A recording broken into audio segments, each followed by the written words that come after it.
Vous êtes ici parce que c'est à votre tour de gagner. Ce n'est pas un hasard. Carl Jung a découvert qu'avant un grand saut, l'esprit émet des signaux précis. La plupart ignorent ces avertissements. Ils restent coincés dans des cycles de défaite, se demandant pourquoi la victoire n'arrive jamais. Mais vous avez cliqué sur ce contenu. Ce n'est pas une coïncidence. Votre inconscient est prêt. Jung a appelé ces moments la synchronicité, des connexions qui semblent aléatoires mais qui ne le sont pas. C'est l'univers qui s'aligne sur votre volonté d'évoluer. Et maintenant, en ce moment même, vous vous tenez devant la porte qui sépare celui que vous étiez de celui que vous êtes sur le point de devenir. Ce qui effraie le plus les gens lorsqu'on gagne, ce n'est pas la peur de l'échec. C'est la peur de gagner. Jung a découvert quelque chose appelé l'ombre dorée. Nous réprimons notre lumière aussi durement que nous réprimons nos ombres. Nous cachons notre compétence, notre génie, notre pouvoir. Pourquoi? Parce que gagner entraîne des responsabilités. Lorsque vous exploitez votre potentiel, vous ne pouvez plus blâmer les circonstances. Vous ne pouvez plus vous victimiser. Vous devenez responsable de la vie que vous créez et c'est plus terrifiant que de rester petit. Mais avant d'aller de l'avant, vous devez comprendre pourquoi vous avez perdu. Ce n'est pas une malchance. Ce n'est pas l'univers qui conspire contre vous. Vous étiez accro à la défaite parce que la défaite est familière. Votre système nerveux sait comment gérer les échecs. Il a formé ce modèle pendant des années, voire des décennies. Gagner semble dangereux car c'est un territoire inexploré. Le cerveau interprète l'inconnu comme une menace et vous sabote donc au moment décisif. Cela vous maintient dans le cycle, même lorsque ce cycle vous détruit. Jung a passé des décennies à étudier ce mécanisme. Il a vu des patients sur le point de réaliser leur plus grande réussite s'effondrer au dernier moment. Ils ont reçu l'offre d'emploi et ont raté l'entretien. Ils ont trouvé le partenaire idéal et l'ont repoussé. Ils ont bâti l'entreprise et l'ont abandonné avant le succès. Il réalisa que ce n'était pas de la faiblesse. C'était la psyché qui se protégeait de la terreur de la transformation. Parce que la transformation signifie la mort non pas physique, mais psychologique. La mort de l'ancienne identité, de celui qui savait perdre mais ne savait pas gagner. Maintenant, votre esprit se prépare à cette mort. Et il existe des signes clairs qui révèlent quand ce tournant est proche. Jung a appelé la première antiodromia, quand les choses s'inversent, quand on passe d'un extrême à l'autre. Quand les ténèbres précèdent la lumière. Lorsque vous touchez le fond juste avant le saut. La plupart interprètent cette obscurité comme la preuve de leur échec. Abandonné au moment de la transformation. Mais Jung voyait cette obscurité d'une autre manière, comme l'esprit effaçant les anciens schémas pour faire place aux nouveaux. La pression que vous ressentez n'est pas la vie qui vous écrase. C'est la vie qui te prépare. Le deuxième signe est une perte soudaine d'intérêt pour les vieilles habitudes et relations. Les choses qui apportaient autrefois du réconfort semblent désormais vides. Les gens que vous tolériez deviennent insupportables. Appelez cela la psyché qui tire son énergie de ce qui ne sert plus à la croissance. Votre esprit inconscient se dirige déjà vers la nouvelle réalité, mais votre esprit conscient n'a pas encore emboîté le pas. C'est pourquoi vous vous sentez déconnecté, agité, comme si vous attendiez quelque chose que vous ne pouvez pas nommer. Ce n'est pas une dépression. C'est la préparation. Le troisième signe est la sensation de cocotte minute. Vous sentez quelque chose grandir en vous, une énergie, une urgence, la certitude qu'un changement est à venir. Vous ne pouvez pas l'expliquer rationnellement. Ressentez-le simplement dans votre corps. Votre sommeil change. Votre appétit change. Vous vous sentez agité et vivant à la fois. C'est votre esprit qui génère la pression psychologique nécessaire pour passer au niveau suivant. La plupart tentent d'étouffer ce sentiment par des distractions, des addictions ou de l'agitation. Cela ne fait que retarder l'inévitable.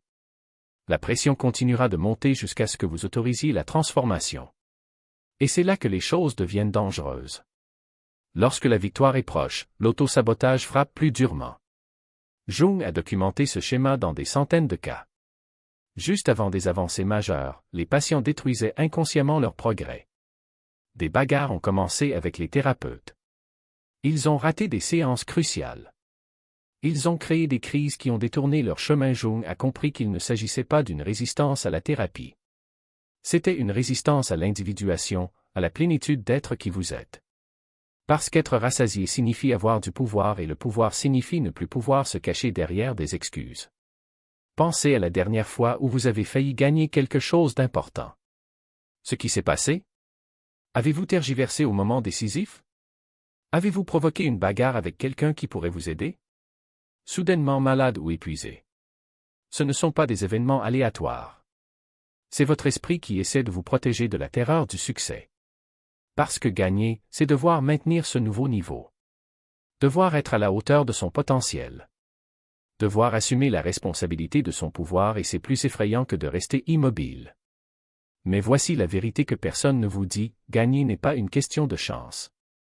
Ce n'est pas une question de timing. Cela ne dépend pas des bonnes circonstances qui apparaissent. Gagner, c'est permettre. Il s'agit d'arrêter de résister à sa propre évolution. Jung a découvert que les gens n'échouent pas à cause d'un manque de capacité. Ils échouent parce qu'ils ne peuvent pas supporter la réalité psychologique du succès.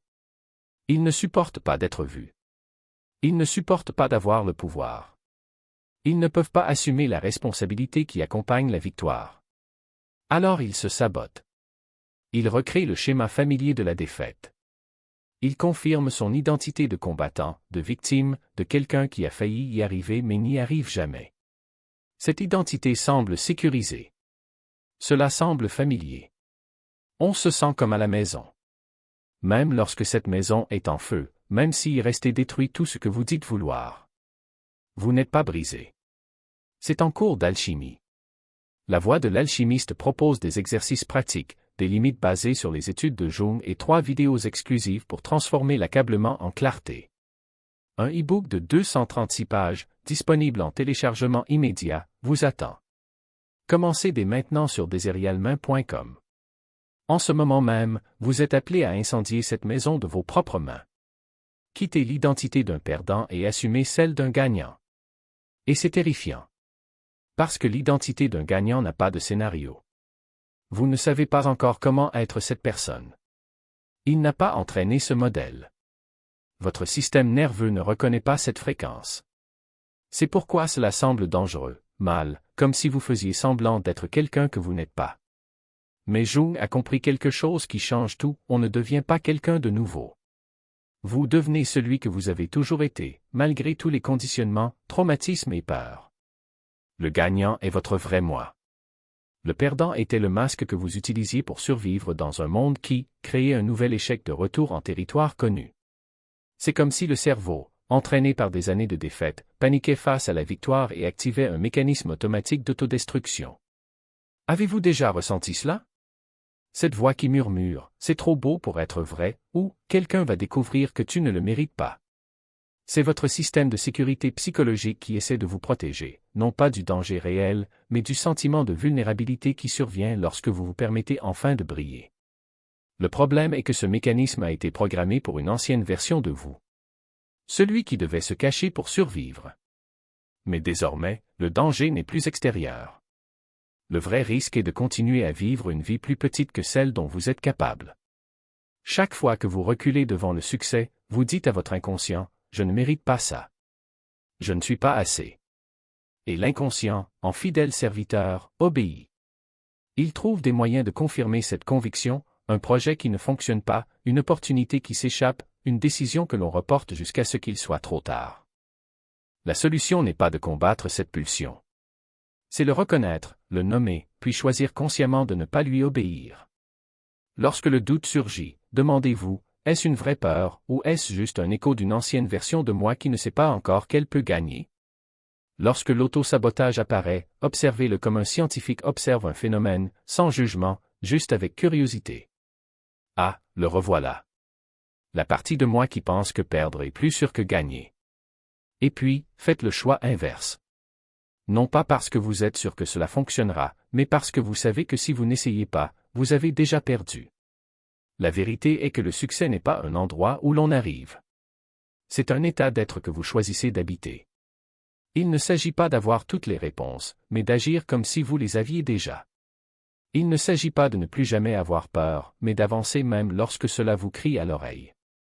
Il ne s'agit pas d'être parfait, il s'agit d'être assez courageux pour être imparfait à voix haute. Parce que le vainqueur n'est pas celui qui ne tombe jamais, c'est celui qui se relève une fois de plus qu'il n'a été renversé.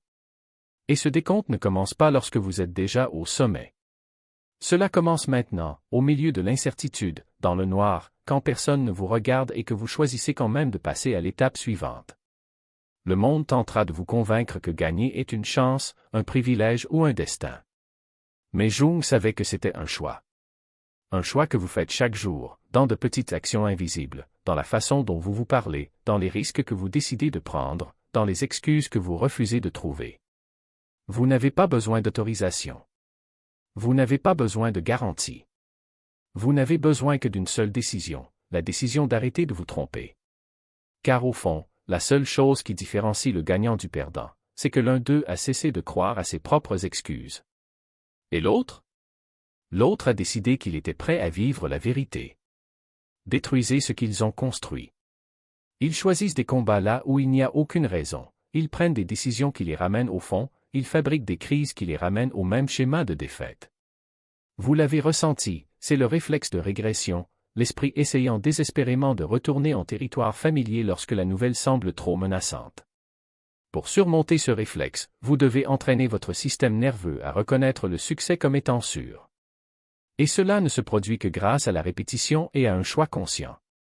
Chaque fois que l'envie de saboter surgit, vous arrêtez. Respirez. Rappelez-vous que cet inconfort n'est pas un danger, c'est juste nouveau, votre esprit s'adaptant à une fréquence qui ne vous est pas encore familière. Vous n'avez pas besoin d'agir de manière impulsive. Il vous suffit de le laisser passer pendant que vous continuez à avancer. Au fil du temps, gagner deviendra aussi naturel que perdre l'était autrefois. Votre système nerveux cessera de résister. Et vous pourrez enfin maintenir le succès que vous avez créé. Parce que gagner n'est pas une destinée. C'est une pratique. On ne gagne pas une seule fois et c'est fini. Vous gagnez chaque jour, grâce à des choix conscients qui alignent votre action sur votre moi le plus élevé. Certains jours seront faciles. D'autres sembleront impossibles. Mais vous continuez à choisir, peu importe ce que vous ressentez. Parce que les sentiments ne sont pas des faits, ce sont simplement les réponses de votre système nerveux aux stimuli. Vous apprenez à agir en étant conscient, et non en vous conditionnant, de choix, pas de contrainte, du pouvoir, pas de la programmation. Jung a qualifié d'individués ceux qui accomplissent ce processus. Ils ne sont plus contrôlés par des schémas inconscients collectifs. Ils ne sont plus esclaves de la peur ou du conditionnement. Ils sont des créateurs conscients de leur propre réalité. Ils gagnent non pas parce qu'ils ont eu de la chance, mais parce qu'ils sont psychologiquement alignés sur la victoire. Ils incarnent la fréquence qu'ils souhaitent expérimenter et la réalité n'a d'autre choix que de la refléter. C'est maintenant à votre tour de gagner. Non pas parce que l'univers a soudainement décidé d'être généreux, mais parce que vous êtes enfin prêt à vous permettre de gagner. Vous en avez marre de l'identité du perdant. Il est prêt à assumer son pouvoir, même si cela lui fait peur. Vous êtes prêt à assumer la responsabilité de votre potentiel, au lieu de vous cacher derrière des excuses. Et cette préparation est tout. Les signes apparaissent déjà dans votre vie, la pression, l'agitation, l'insatisfaction face à ce qui suffisait autrefois, le sentiment que quelque chose est sur le point de changer. Ce ne sont pas des coïncidences. C'est votre psychisme qui se prépare à la transformation. Votre inconscient est déjà prêt. La seule question est de savoir si votre esprit conscient coopérera ou résistera. Allez-vous permettre le changement ou lutter contre lui? Allez-vous revendiquer l'identité d'un gagnant ou vous accrocher à celle d'un perdant? Voici ce que vous devez faire maintenant. Tout d'abord, reconnaissez que vous avez choisi de perdre. Pas volontairement, mais inconsciemment par auto-sabotage, procrastination, conformité. Regardez ce modèle sans jugement. Reconnaissez simplement qu'il existe. Deuxièmement, décidez que c'est fini. Faites un choix conscient selon lequel perdre n'est plus acceptable. Que vous ne trahirez plus votre potentiel au nom du confort.